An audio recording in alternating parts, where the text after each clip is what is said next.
Welcome to another episode of Fight the Burnout, where we give you tips, tricks, and tools to prevent and overcome burning out, which then also prevents and overcomes PTSI, all the different acronyms that they have for it now. And as always, this episode is sponsored by my business, Create From Why, where we help and do that for law enforcement, military, and we run programs for departments and individuals. Really excited. Coming up soon, we do have a motorcycle retreat happening in May. So if you are a motorcycle rider, you enjoy doing that to recharge yourself, come along, come join us. It is the 20th of May. Find out more details in the description down below, or go to motorcyclemasterminds.com and you'll find more details there. Awesome. So today we have Bill Kieffer. I think I said that right. We were talking about this just before we started recording. He is ex-military. Now he helps people transition careers, especially military operatives, which is very similar, and law enforcement. And it's very much needed at the moment because we have so many leaving. So we have two different coaches today, which is going to be a great conversation. One that is helping prevent burnout so that cops stay in the job, cops and people stay in the job longer, and one that helps them transition out. So Bill, without further ado, why don't you go ahead and introduce yourself? Tell us a little bit more about yourself so listeners and viewers have an idea who you are. Yeah, glad to. What a great opportunity to be here with you, Chris, man. I really appreciate it. Yeah, so I'm an independent coach and advisor and author. And my work focuses primarily on helping military service members, law enforcement, and others make the transition from the career they've been in to the non-uniform, we'll say, civilian work world. I started this about 4 years ago. Prior to doing this, I spent 22 years as an HR executive in large, complex, multi-billion dollar global companies. So I have worked all over I've set foot in 33 countries around the world. Um, yeah, prior to that, I spent 12 years as a U.S. Army officer. Um, I was kind of motivated to do this because my career journey didn't turn out to be anything like I thought it was going to be. When I was young and all fired up, I was going to be a career Army officer. I could do 25, 30 years, retire, I don't know, colonel, maybe a one star, and then I'd figure out the rest of it. Yeah, well, guess what? Life gets in the way sometimes. My career was going great. I had done all kinds of exciting things. I was in Central America in the 80s. I was in Somalia in the early 90s. I did all that stuff. I taught graduate school for the Army. I did recruiting I was blessed with a really broad career in the military, and it was going really well. I got selected for promotion to O4 or major, which in the U.S. Army is kind of a big break point. You're Mm, either, if you make that, you're probably going to go for a while, right? yeah. And very shortly thereafter, found out I was getting divorced. I had three small kids at the time, and my life plan and my career journey kind of came to loggerheads, right? Mm, I had a fork in the road and I had to make a decision. Do I continue with the career that I love and is doing pretty good at, or do I continue with a family relationship with my kids that I loved? And it's like, because you can't do them both in my case, right? yeah. So I walked away from my career while I was on a promotion list. It was the right decision for me. All three kids turned out great. Everything's good. Um, but I found myself halfway to retirement. This happened, 10, 11 years into my career, going, I can't finish that. Now what? Mm, I faced an entirely new world that I didn't have any idea how to deal with. I didn't know what I was going to do. I didn't know how to do it. And it was a hell of a scary time. I'm going through a divorce at the same time. And by the way, I was trying to finish graduate school at the same time. It was just a mess. It was a horrible time, right? Anyway, long and the short of it is, I went through a pretty nasty period where I was clearly burnt out. mm, Um, I landed a job finally, and I became a statistic, like most U.S. anyway, military service members. I left that first job in the first year. Studies by Institute of Veterans and Military Families out of Syracuse University will tell you that 40 to 50% of military veterans leave their first civilian job out of the military in the first year. Wow. And upwards of 80% will leave in 2 years. Now, that's not because they're not capable people. It's because in most cases, they just didn't know what they wanted and they didn't know what they were getting into. Mm. And similarly, employers didn't really know what they were getting or how to deal with it, right? So anyway, long and the short of it, I left that first job, took a different job in an HR, human resources, talent management kind of capacity. And that launched a 22-year career as an HR executive, like I shared a little bit earlier. 2018, I got to a point where I was done with corporate life, traveling 50 to 70% of the time. 60, 70-hour weeks regularly. It was just, it was too much. And I thought, I'm going to do something different.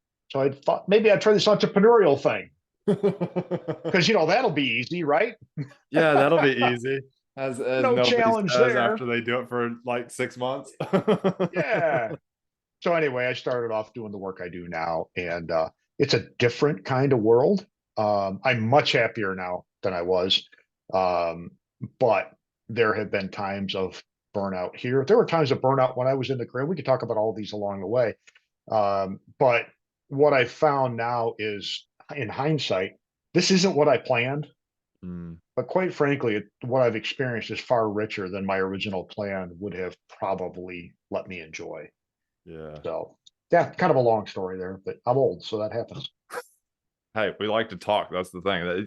I find Yeah, people that like to coach people are talkers. And when we're coaching people, we actually have to force ourselves to not talk, which then when we get on podcasts, we just over deliver and we do a lot of talking. So it's yeah, there good. you go. You get a lot of Yeah. information. So no, that's perfect. Now, Bill, before we get going, I do like to ask this when I remember to ask it. What would you say your definition of burnout is? So people kind of have an indication because there's obviously the Webster Dictionary definition of it, but we all have different versions of what we feel with burnout in our own lives. So what would you say yours is, Bill? So I purposely didn't look up the dictionary. Okay. I purposely didn't do it. I go, what does it mean to me directly? And for me, burnout happens when expectations exceed capacity to a great degree and over an extended period of time. Mm, When expectations exceed capacity to a great degree or over an extended period, if you're being expected to give just a little bit more, maybe not a big deal. If you're being expected to give a little bit more forever, the mm, load can get heavy. yeah. If you're expected to give way more for quite a while, the load's definitely going to get heavy. And the problem becomes when there's a mismatch between your capacity, not capability, not what can you do, but how much of it can you handle. The mismatch and the burnout, I think, happens when they get out of balance, Yeah. when your capacity just can't keep up with the expectations. Yeah, as well as if you haven't had any training with it, you haven't had that mental training, that mental preparation, all of Yeah. it. We all just like in the gym, you got to strain your muscles to grow them. But yeah, if you don't have anything to go with, then it's just like, here you go, Bill, you got all of this to do now.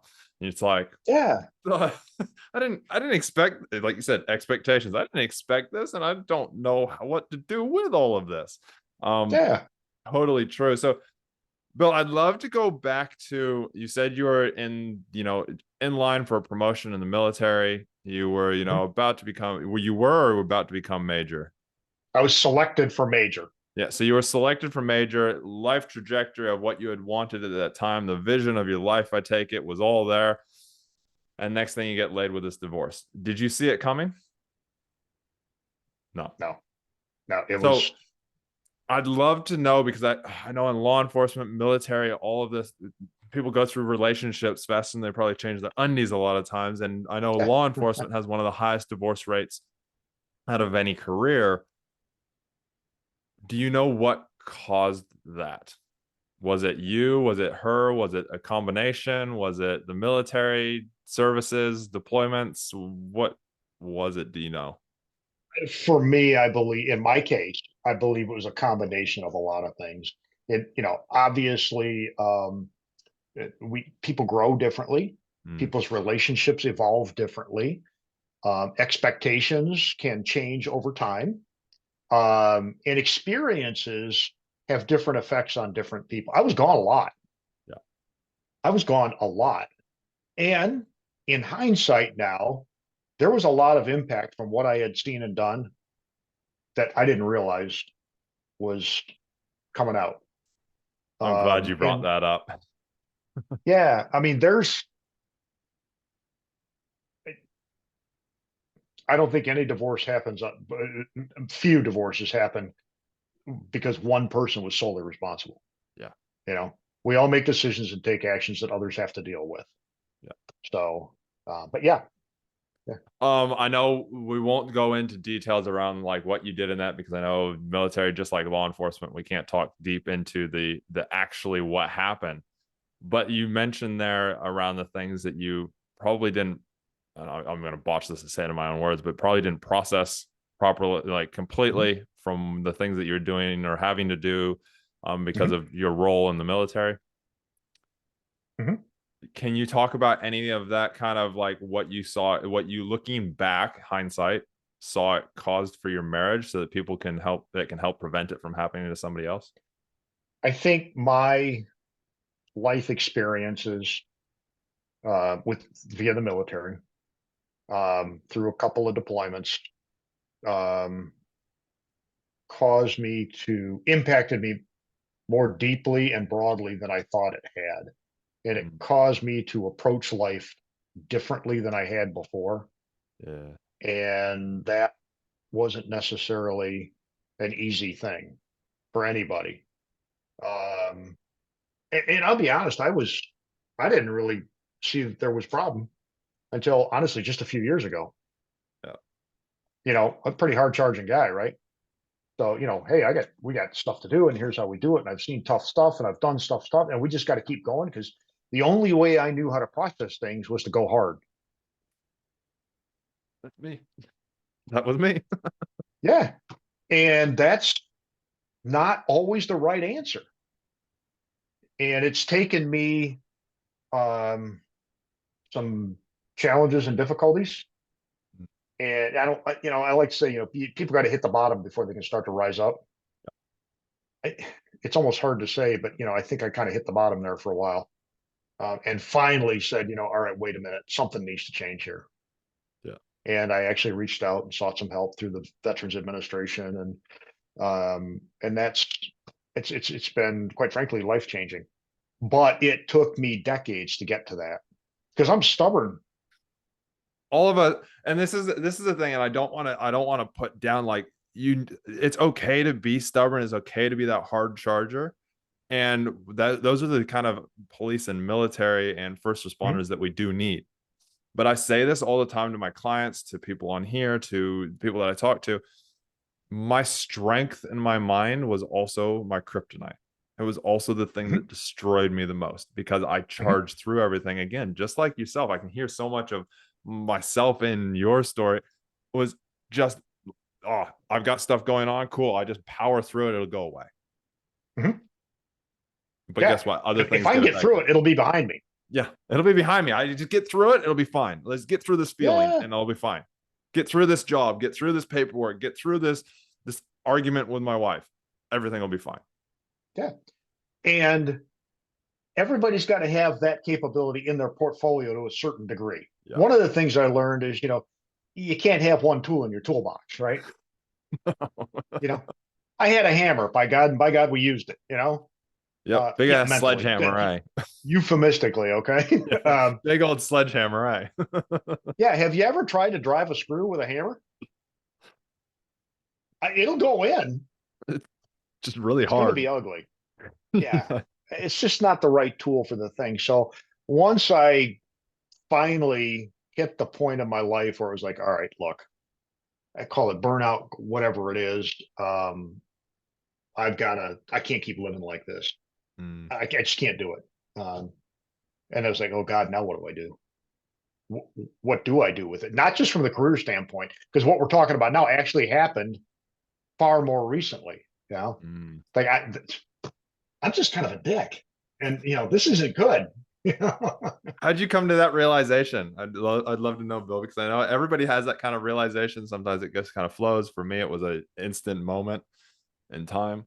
Um, Yeah, it's kind of hard to say. Some of my responses to stress and burnout weren't so good. I got really familiar with the bottom of bourbon bottles. Um, and I finally got to a point where, there's no answer down there. There is no answer down there. hmm, I stopped drinking for 3 years. Um, not even a beer. Um, During the course of once I had the realization, it's like, well, shit, I can't do this. This is literally going to ruin my life. So, well, what else am I going to do? If I can't do this, the only thing I know how to do in terms of dealing with all the stress and the burnout and yeah. all that stuff. Well, if I haven't figured out on my own, maybe I need to talk to somebody that can help me figure it out. And I'll tell you what, um, you can talk about heroes and courage and all that stuff all day long. One of the hardest things I ever had to do was make that call Hmm. and go, you know what, I got to get some help. Because to me, it was a sign of failure. I considered a weakness on my part.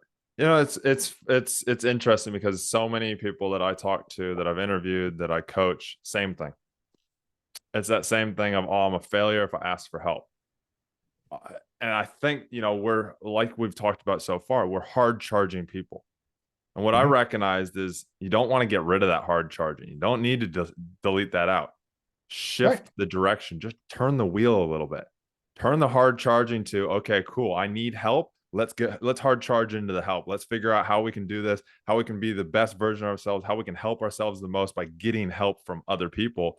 And instantly all of a sudden it's like, well, it's now helping my job, it's helping my relationship, it's helping my everything around me, because I'm now, everything I do, because I know I'm a hard charger, everything I do, I just give everything that I have to it. Okay, cool, Yeah. perfect. Now I'm Yeah. going to give everything to myself. I'm going to give everything to making myself the best version that I can. Now I can do it to my relationship. Now I can do it to work. And I don't know how'd you find, did you find that you did that, or? So I like to use the toolbox metaphor, but you actually got me thinking about something new and different because I happen to be a motorcycle guy too, right? So the hard charging thing, right? My Yep. guess is, and stop me if I'm wrong, the twisty on the right, Yep. kind of like twisting that thing, right? Yep. Speed's good, but you also have brakes Yep. and you need to use those. Yep. You also have headlights and you need to know when to use those. Yeah. And you also have the shifter to get the different, the transmission operate. You got to use that. You got turn signals. You got to use those. There's different tools to be used for different things that cause the journey to continue to happen, and Yeah. not in some dangerous, reckless way, but in some way that's exciting when it needs to be, Yeah. nice and slow and easy when it needs to be, that's properly, legally compliant with the blinky things and all that. Um, so for me, it was about, and I actually like that we kind of discovered this metaphor here. It's about using all the parts of the bike Yeah. so the journey is successful, right? I don't know about you, but the thing I ride Harleys, right? Yep. My whole thing is it's about the ride. It's not about the destination. Oh. How many So if motorcyclists do you know that just go for a ride and they end up back home? They never stopped. They just ride and yeah, go. yeah, yeah, yeah, yeah. So for me, being able to make that kind of mental connection to, you got to ride well. What's the saying? Smooth is fast. Yep. Smooth as fast. How do you smooth out this hard charging SOB who's, had tough experiences, and how do you get them to acknowledge that, maybe you need to use your brakes, maybe you need to use your turn signal as opposed to just hitting the throttle and rolling? Yeah. And how do you get them to do that before they really crash hard? Yeah. Because if you That's hold for on, me. if you hold on to the throttle through the entire corner, you will crash. Exactly. Exactly. And holding onto that throttle through the entire corner does not make you a hero. It does not make you smart.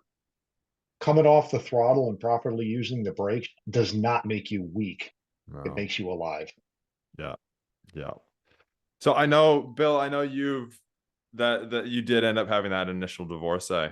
from our the previous conversation that I've Mhm. heard you talk about. And now you're happily married again. Mhm. What's the difference between then and now? Night and day, chalk and cheese, everything. Is that entirely because of a different new woman, new thing, or is it you? It's both. Yeah, It's both. yeah, Um, yeah, I mean, I, we can only control us, right? yeah. And to seek to do anything beyond that is really kind of futile. I happen to be blessed to run across a great woman. She happened to have enough patience to realize that I was working through some things and enough backbone to call bullshit when she needed to, I love those but in a women, way man. that I was willing and able to hear, Yeah, right? So yeah, I mean, everything's different now. Everything's different. I got friends of mine that I knew when I was younger, and they're like, "Damn, you're not even the same guy." mm. I said, "Well, thanks. I got old and fat and gray." And they go, "No, no, no, no, no. You're not the same guy." Do you think that's So because you got out of the military, or do you think that it's um just because you would have inevitably, even if you had stayed in the military, that first marriage had worked? I know it's all what ifs and it's all, yeah, I think I needed to get knocked around a little, get it put in my place. Quite frankly, mm, I really do. Um, I really, in hindsight, I mean, I turned 60 years old here shortly. I'm an old fart, right? Um, just I getting I started, think, man. You're just getting started, Bill. It's not yeah, old. You're just getting yeah, started. I got another 60. Yeah. But any case, I really think the way I was approaching life, God, fate, whoever, um, said, okay, there, Bill, we're going to knock the crap out of you a few times so you can get back to a more stable place. So, yeah, I think I'm in a great place now because of a lot of things. And I think it's probably a little naive if people are looking for that one thing Mm, to fix whatever they're facing, because it's usually not one thing. It's maybe one thing to get you to the next thing, to the next thing. yeah. But there's books out there, but the tipping point and triggers and this and that. That's all good good stuff.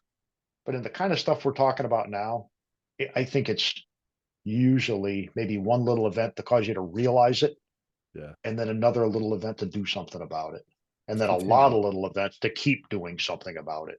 It's continuous, and you fall backwards at times, and then you come back forward, and you fall, and it's all part of the journey.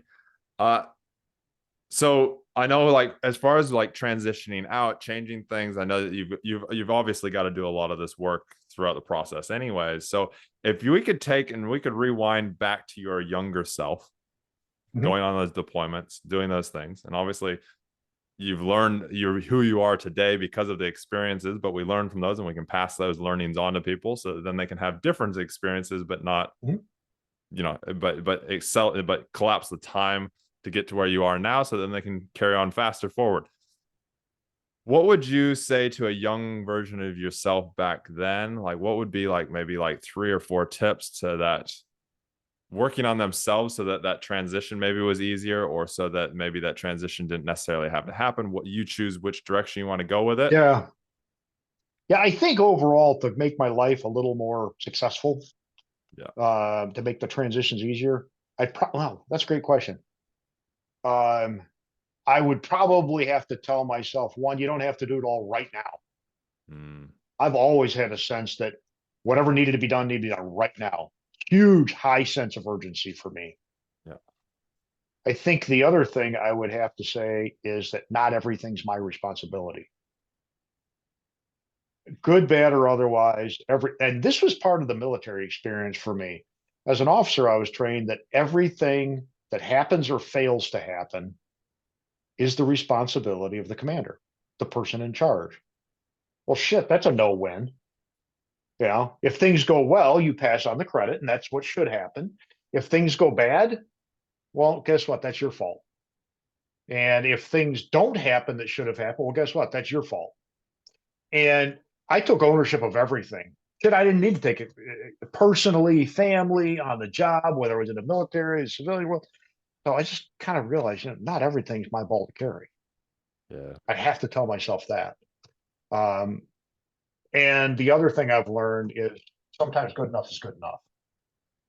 You know, it doesn't have to be perfect. Colin Powell said years ago, the 80% solution is better, on time is better than 100% late. Yep. Well, I was a slow learner on that one. Taking action's better than taking lots of inaction. Yeah. Yeah. So those kind of be the three things that I would love that. offer up. I love that. It's some great insights there. So with somebody who's transitioning, let's jump into, where your specialty is, helping people transition. What would you, maybe the first thing that you would tell somebody or teach somebody when they're transitioning so they don't burn out in that transition and be one of those statistics of leaving within 12 months? So the very first thing I tell people is you need to understand who are you, what do you bring into the party, and how you define success. Because when you're in career transition, you are marketing you. Yeah. You're talking to other people about the value you can bring, the fit you might be in this new environment. And if you don't know who you are and what it is you're bringing to the party, positive and negative, capabilities, behavior, all that stuff, if you don't know that about yourself, kind of hard to sell it, right? If you don't know how you define success, then you're going to have a little trouble hitting a good target. Military folks, law enforcement folks will understand. You're probably not going to hit a target you haven't identified. You might get lucky. You might accidentally spray around where it belongs. But if you're really going to have efficient, accurate fires, you've got to understand your target first, right? Yeah. So the very first thing I tell people is you got to start understanding who you are, what you bring to the party, and how you define success. Now, the context I put that in is you need to start doing that now. I don't care if your transition is 5 years out. I don't care if it's 2 years out. Or if If it's you're never. waiting, well, the uniforms will come off. Oh, they will eventually. Yeah. They will eventually come off, right? Because, I tell people when I'm coaching them individually, I say, you can't cram for the transition exam, right? So prepare yourself over time. It took you a while to learn how to be a good police officer, a good first responder, a good paramedic, a good fireman, a good soldier, a good sailor, a good Marine, whatever, right? You didn't learn that overnight. And you learned it over time in a very structured environment with established processes and procedures, and you were joining something that was moving forward. And it still took years to get really good at what you're doing, right? Now you go to career transition and we're not really paying attention to it. Now you're on your own. Unless you engage with a coach, unless you build a network of folks that aren't from where you've been, but are from where you're going, you're on your own. It's interesting that one. It's interesting that one. And I did a couple of years ago, I went into financial advising for about a year. And it was like the biggest thing that I saw. They're like, oh, we want you guys, we want all the sales guys doing this. And we want them doing that. And we want this and that. And I'm like, and I was working directly with one of the directors and like my manager and that on a couple things. And I was like, where are the SOPs? They're like, what? They're like, oh, we're working on those. I was like, those should be written first. Yep. Because welcome to the real world. Now you can hand it to your salespeople. You can hand it to that new person and go, read this, and then you can put your little twist on it, your own personal twist on it. But this is how we want the process done. And whether you agree with it, don't agree with it, we don't care. This is how we want it done. If you have feedback, come to us. So let me ask you this, Chris. Why do you think those don't exist?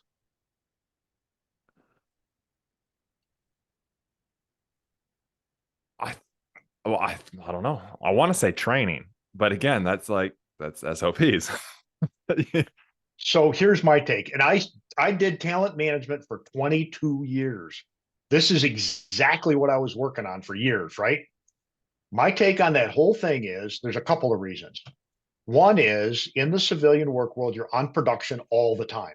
Yes. Contrary to the military, there is no train up, deploy, refit, do it again cycle. Yeah. You're on production all the time. Probably more similar for law enforcement. Yeah, I was going to say law enforcement's very similar to that, but there's a little bit more of that structure in there. Right.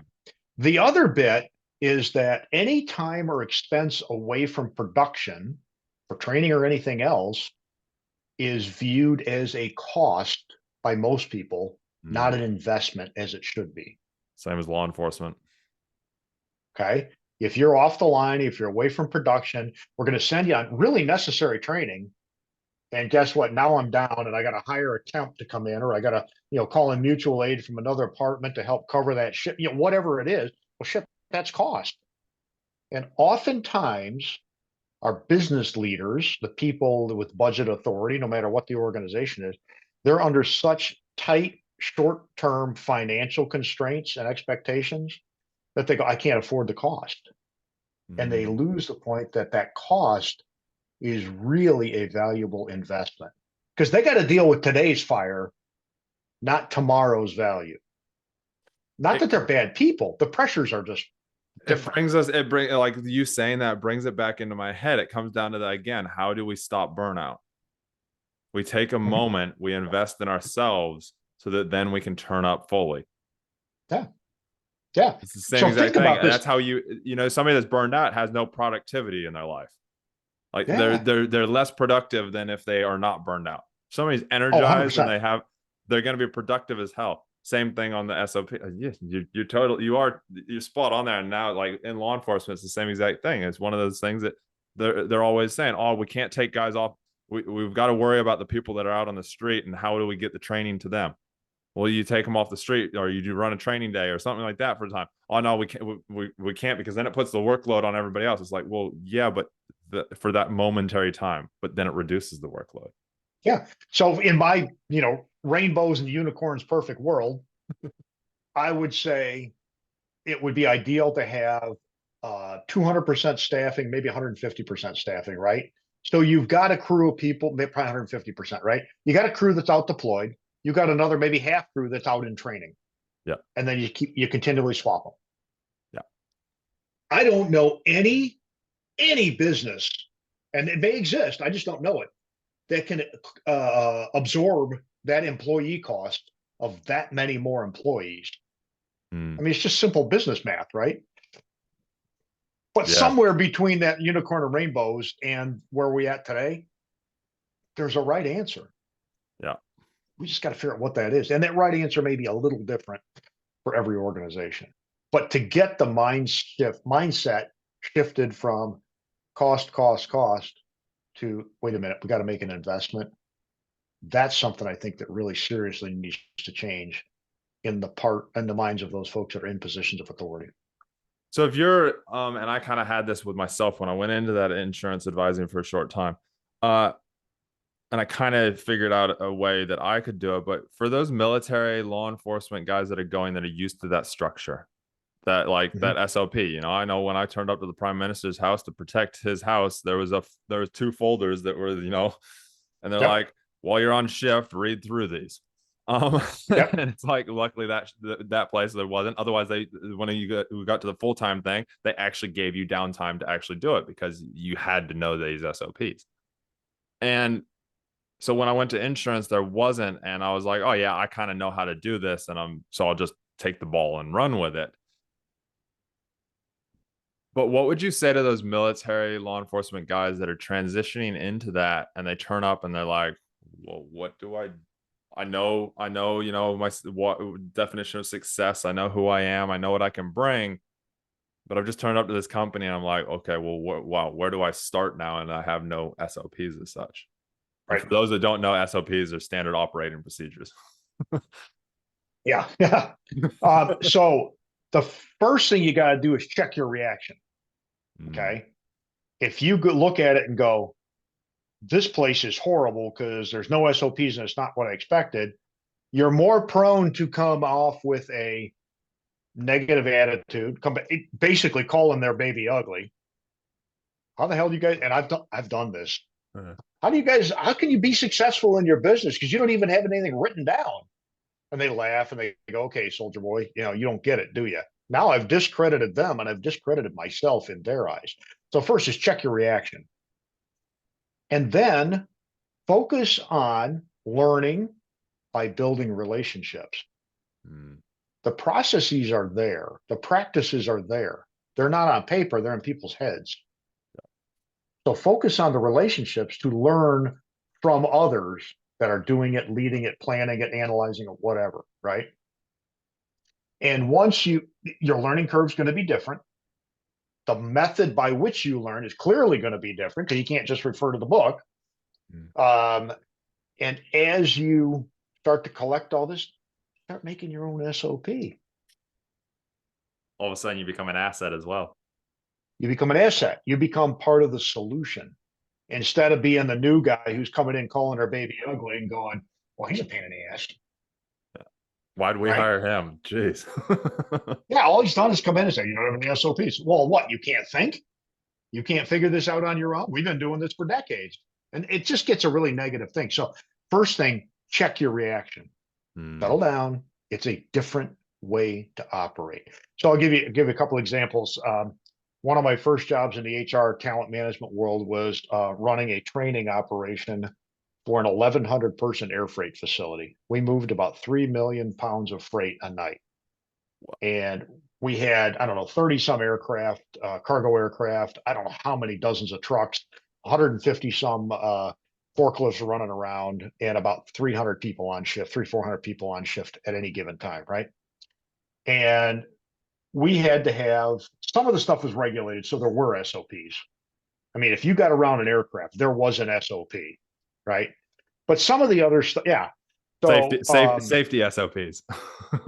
Safety SOP, air contact SOPs, all that stuff. How do you marshal them? There were SOPs for that stuff. But then it's like, okay, well, how do we operate the flow of information, and how do we track the boxes, the freight, and how do we do all that, and the communications kind of stuff, and operational flow? And there's no SOP. Stuff comes in, it moves from here to there, and people knew it. So somebody asked me, can we build a training session? Can you have the trainers? So I wasn't actually a trainer, I was managing the department. Can we have the trainers build a training program to better, more efficiently move the freight? Oh yeah, we can train it. Hell, you give me the rules. I can write training for brain surgery. How do you do it? And they were like, well, and then they started talking. I go, okay, my job here is not to come with a solution. My job here is first to document the process. Yep. Let's document the process first. And over time, people started to find value. And then they go, wow, it really does kind of make sense. We should write this down, shouldn't we? And once we've got it, then we can train it. Yeah. See what I'm saying? Yeah. Exactly. And it's exactly, throw it out there. This is why this podcast was started.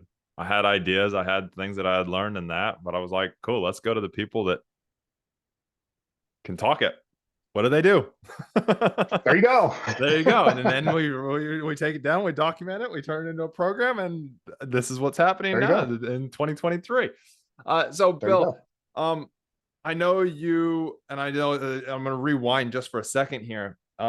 You left your job within 12 months. You were one of the statistics, that first job. Mm-hmm. Mm-hmm. Which of these tools that you now teach did you not do in that first 12 months? So my situation's a little different. When I left, my first job was doing economic development. I was a staff guy on a 3-person team for a county office, right? It was a very small job. It was an important job. I'm still around that group today. Very important job, attracting and retaining businesses to our local county. Okay. But as a county job, it didn't pay real well.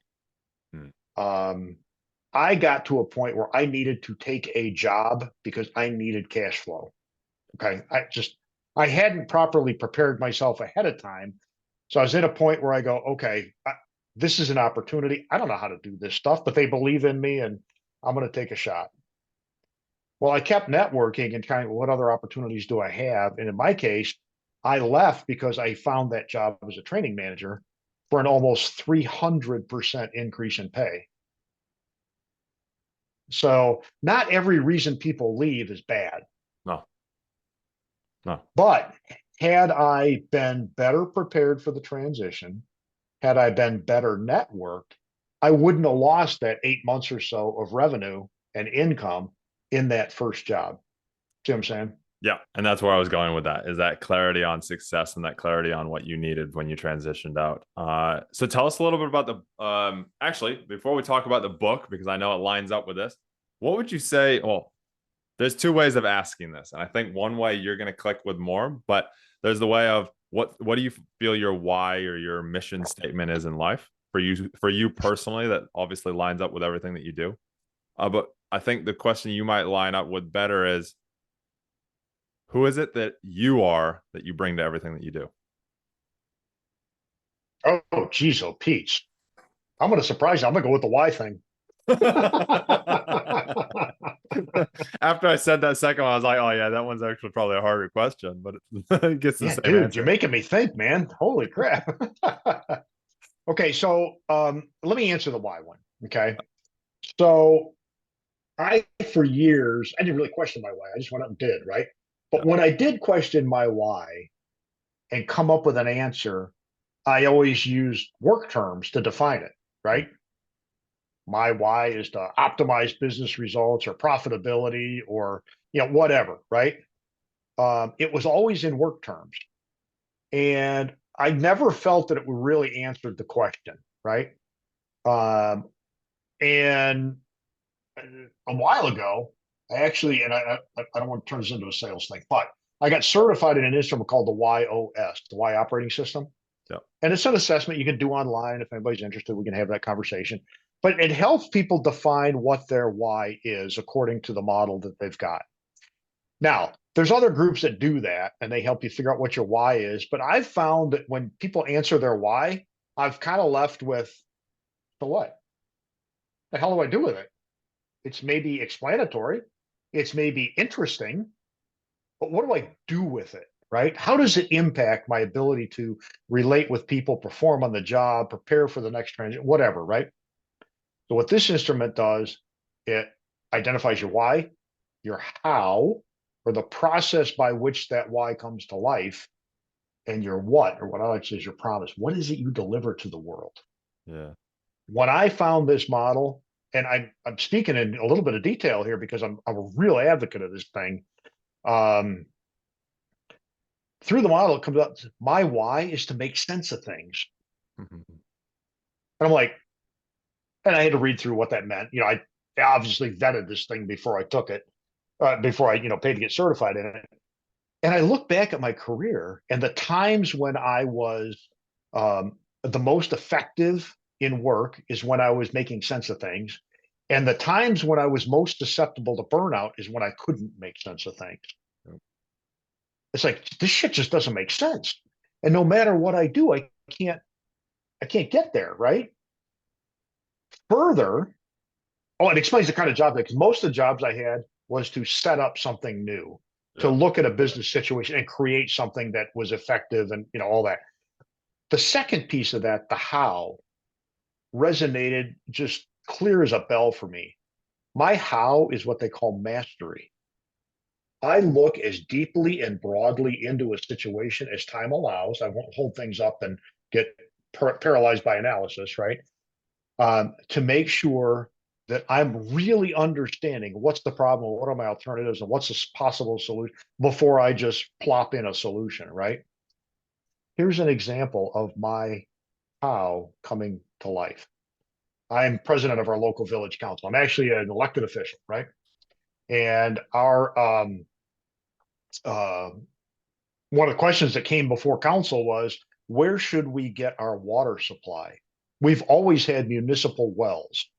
Well, here in the States, the cost of operating and the rigor and the requirements just keep getting harder and harder and harder to comply with.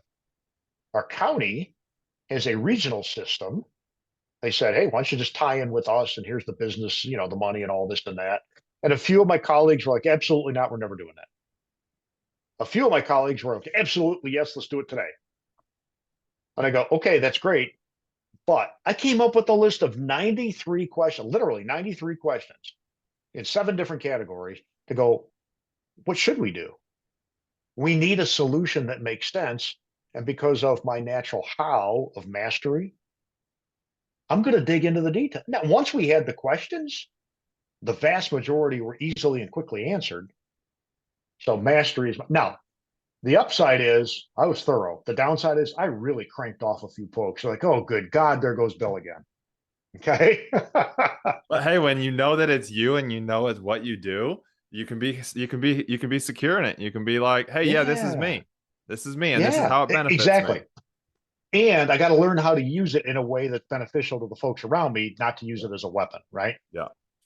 The third part of this thing is what's your what or your promise? In my case, and I never realized this, my promise is trust. Mm, I provide solutions you can trust, and I work in relationships that are based on trust. yeah. Which, I mean, I put all that together and went, holy crap. That, yes. And it's been really helpful for me in learning how to communicate better with people and how to deal with folks and understanding where a burnout come from. Like I said, if I can't make sense of something, my expectation exceeds my capacity, and all of a sudden I'm on the path to burnout. Yep. Right. But anyway, very long answer to a great question. No, I have no idea I how I'd have answered the other one. I love that. It does answer the other one. Because that's who you are. Yeah. Yeah. That's who you are. What was your why again? Say it. I because I got My caught up. why is to make sense, is to make Makes sense. sense of things. And so, Right. it's so interesting. There's so many different ways to find that why out there. And I'm glad that you went into one, what yours is and how to find it. Because that was going to be my next question is somebody that doesn't know, how do they find it? Well, you just gave them a process. I have a different process that I do. I take people through a 7-step process, which starts out with what does success mean to you? There you go. And then you go into whatever that answer is why is that important? And you Yep. keep digging through it, and then you get into the emotional levels, and then you get into the Kind of a emotional five brain. whys root cause Yeah. thing. So Yeah. for the first 5 is your logical. The next 3, the first 4 are your logical. The next 3 is like your emotional brain. And I take people Mhm. into a process to go back to where it actually started, but not relive it. And normally a traumatic or a negative emotion that is tied to Mhm. it. Mhm. Take them back, go into the emotional brain, ask that little toddler self why it's important, and now you're starting to get the real version of your why. And so by doing that, like mine, and then we turn into a mission statement. And what I learned is that if it's not serving yourself first and then serving other people, a lot of people run in that why to serving everybody else, especially Yep. law enforcement, military, first responders, all about using that why to serve everybody else. Well, that's draining because you're always feeling like you're being sucked from consistently over and Absolutely. over and over again. When you shift the languaging around it and you actually then apply it to you learn to apply it to yourself and the what you do and the how you do it, and you ask yourself better questions, you apply it to yourself first and then Yep. apply it to everybody else. All of a Yep. sudden now I'm not burning out because I'm actually being fulfilled by what I do and how I do it. And so like my mission statement is I help myself and others truly see ourselves. No, that's All, awesome. Yeah. also we can create in the what so we can create the best version of ourselves. Yep. One of the things I do when I'm coaching folks in career transition is we run through this process, the why, how, and what. I go, okay, what does that mean relative to your elevator pitch? Yeah. A lot of times when people are in career transition, they don't know how to answer somebody that magical, mystical question that the interviewers ask. They go, so tell me about yourself. And 9 times out of 10, the respondent regurgitates their resume. Uh-huh. That tells me nothing about you. It tells me what you've done. Most people, you ask them, hey, most questions is, what do you do? Yeah. And Yeah. if you like, I said when people ask me that, I used to say I'm a cop, I'm a whatever, I'm a coach. No, I help people. I help myself and others truly see ourselves. And that's more compelling. Yep. That's more compelling because when you're interviewing, and this is a little further down the transition thing, but when you're interviewing with new people for new opportunities, obviously you want to be interested in that opportunity, Yeah. but you want to be interesting to that person, So you right? apply that why and that what to what you're applying for. So I could, if you'd asked me that question, I could say, well, tell me about yourself, Bill. Well, I'm a coach and advisor. I've been doing that for 4 years, and I spent 22 years as an HR executive doing full spectrum talent management in large global companies. And before that, I was an Army officer, and I had these great assignments. And they go, oh, okay. Or You sound like I could everybody else with a military sound background. like everybody else, right? Or I could come back and they say, well, Bill, tell me about yourself. Well, I'd love the opportunity to do so. You know what I do? I make sense of things. Hmm. I look at complex issues and I figure out how to get a solution. And I go about that by diving deep. I look deep and broad to get all the information that I can to create the best possible solution to these complex issues. And what I deliver is not just a solution, but what I deliver is trust. Solutions you can trust. I mean, it's a whole different thing. Yep. It's a And, whole different thing. and then you can go into the places that I've done this are the military, and you could go into your Yeah. resume if you wanted to, Yeah. but they have it sitting Then in you can front get of into the rest of them. this stuff. Yeah. Oh, really? What kind of complex things do you solve? Well, I help special operators make the transition from the special operations community to their next success. Oh, shit. Tell me about that. Yeah. So on and so on and so on, right? The other thing that it helps people do, and I think this ties to the burnout, if you can get, and I'm going to guess that this is kind of why you focus where you focus with the model you talked about. If you have a clearer understanding of who you are, your why, your how, your what, it can reduce some burnout traction, right? Because quite frankly, as I start to figure out, look, I make sense of things. That's what I do. And when I get to a point that I go, yeah, this shit just doesn't make sense, then I can let it go. Yeah. Or if I'm in a tough circumstance where I'm surrounded by people trying to figure out a complex thing and they don't want to ask any questions and I'm trying to dig deep, so we got the friction, I can take a step back and go, hang on, they just operate different. How do I get to where I need to be without fighting against them and creating more friction? How do I go around them or over them or under them, or, as opposed to trying to go through them? And at the end of the day, I've got a little bit of a success check at the end. Is what I'm doing helping me deliver trust? Yeah. Do I feel that I'm in a trusting? So it all ties together Yeah. so well. And so it does, it ties together, but then also what it does is it allows you to be able to actually see other people and go, well, what is their why? Yeah. And sometimes ask those questions to get it, so then you're aware, so then you can be more effective and more efficient with that person, Yeah. a more efficient team, a more efficient business, all of it, Yep. all by knowing it. My process, the reason I do the 7 steps is the first 4 are logical. It depends on circumstances that are going on in your life at the time, and Sure. those four will change depending on where you are in your life journey and different things, job Mm-hmm. wise, different stuff, Mm-hmm. environmental stuff, government stuff, all that. The other 3, the deep logical 3, they don't change. They're all stemmed Right. from that childhood, that child that they all start where they all started.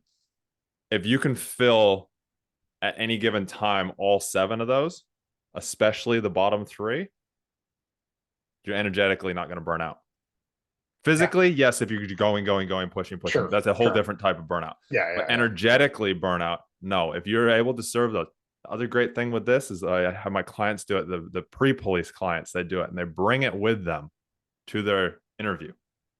And when Mm-hmm. somebody asks again that same thing, tell me about yourself, tell me what you've done or who you are, they can then line that out.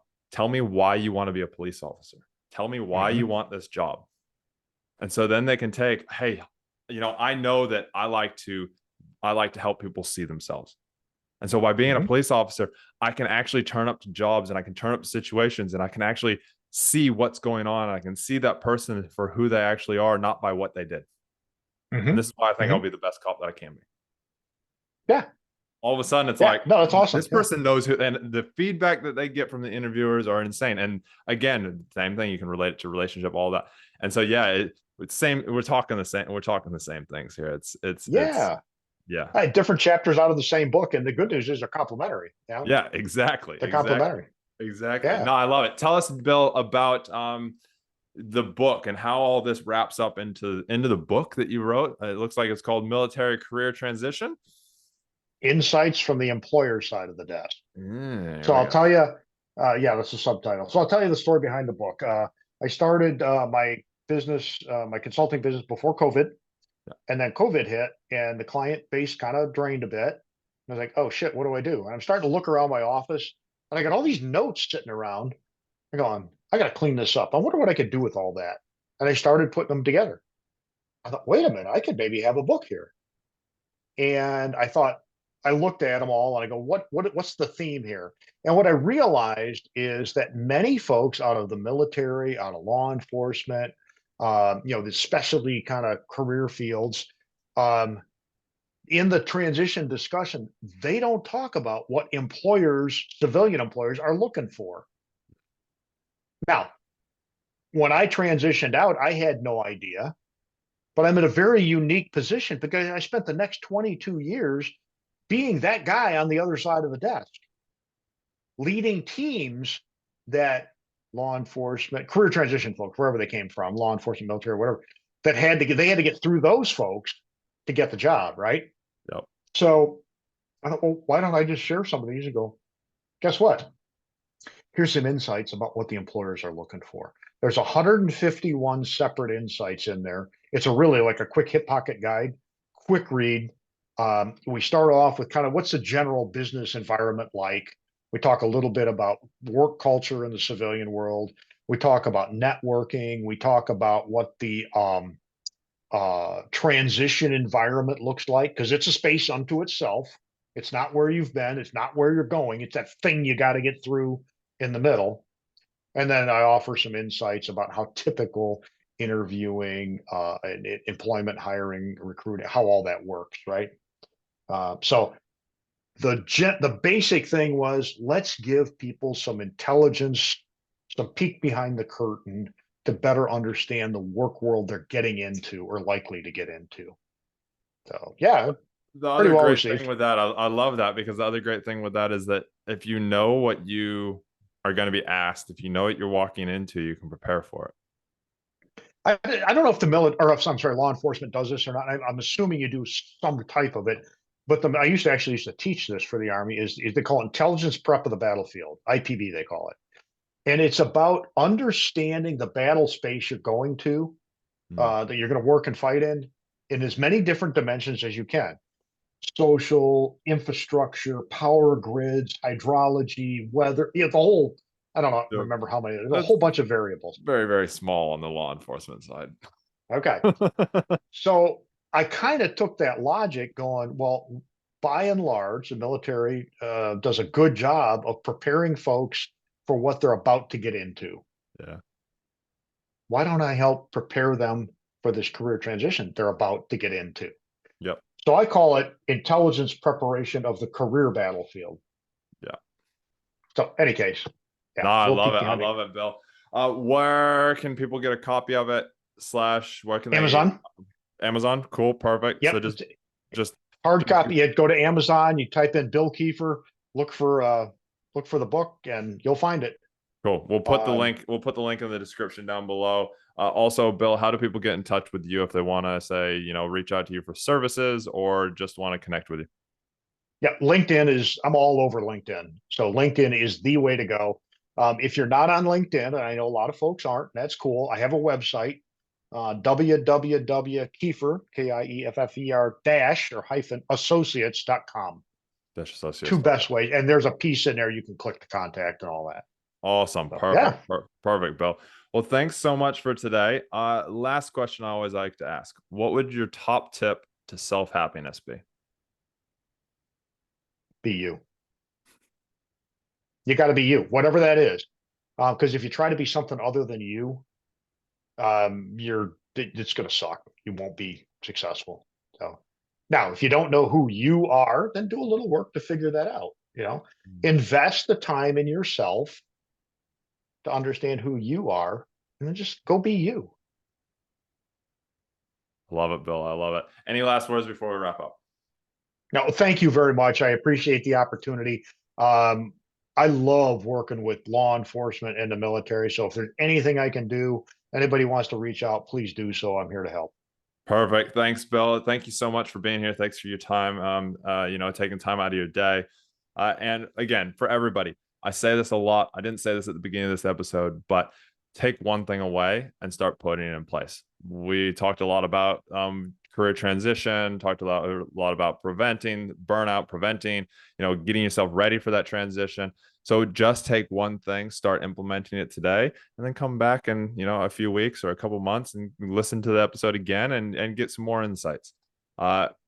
We love to hear back from you. We'd love for you to share this podcast out to whoever it is that you know so that we can impact and give to more people, because there's a lot of people burning out there. There's a lot of people transitioning out there. And so we want to help them in the best way that we can do.